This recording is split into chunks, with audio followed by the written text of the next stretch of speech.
So I'm going to be showing you how to set up your Tapo C310 or how to connect it to your iPhone or set it up with your iPhone. Now, first thing you want to do is connect it to power, and then you want to open up this little door, press and hold that button to reset the camera. Now, I have a whole tutorial on how to set the camera, so you can check that out if you're interested. Now, once you've factory reset the camera, it should be blinking red and green like this. That means it's ready to be set up. Okay.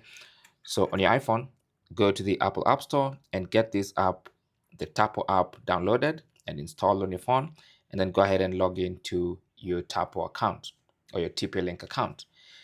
Now, once you log in, then you can tap on the plus symbol in the top right corner and select Add Device. Then it's going to ask you about local network permission required. If you've not given permission for this app to access your local network, you need to go to Settings by tapping Go to Settings and then enable that. If you've already done that, you can tap on I've already given access and then tap on that to see a list of Tapo devices. Okay, so this is an outdoor camera, so I'm going to select that. And then I'm going to look for my Tapo C310. Here it is. Tap on it and then choose whether you want to use it Ethernet wired or wirelessly. Now, of course, you can use it wired because it does have the option to use it wired. But since I'm using it wirelessly, I'm going to select wireless and then tap on next. It's going to tell you to check if you have a red and green light. Now, since I already have that, I'm going to go ahead and tap on already red and green. And then it's going to ask for permission to use your location. You can allow while using the app. And then next step should be to connect to the camera's Wi-Fi. So you simply swipe down, long press on Wi-Fi, and then go to Wi-Fi settings and look for the TapoCam Wi-Fi network. Tap on that to connect to it.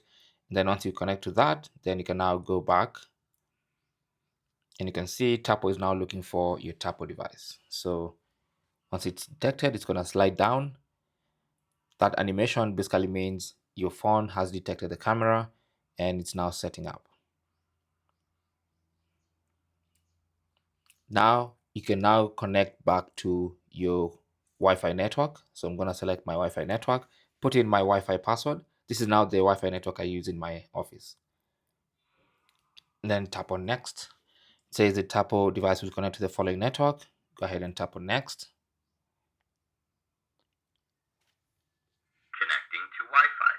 Then you're going to hear that it's connecting to Wi-Fi. Wi-Fi connected. I'm sure you had that. It's currently connected to Wi-Fi already.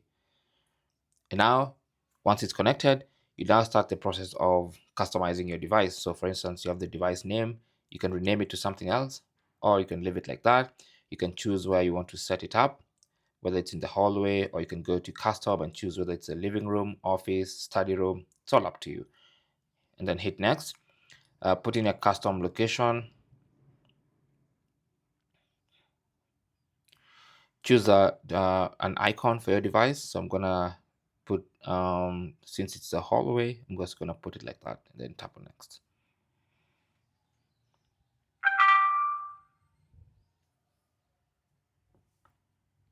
It says complete. You've configured your Tapo device and it's ready for use. Let's say sounds good. Now, of course, if you want to mount it on a wall, you can read the instructions. Now, of course, Tapo will try to sell you the cloud service. I'm going to dismiss that for now. It's asking us to set up local storage, which includes, again, opening up this area and inserting a micro SD card in here. Okay, so that's what the local storage is. And then, of course, there's a firmware update. You can set the time when you want your firmware updates. Once you're done with all that, you can tap on Got It, and that's it. So anytime you want to access this camera, simply launch the Tapo app. You should see your Tapo C310 there. You can tap on it and access the camera.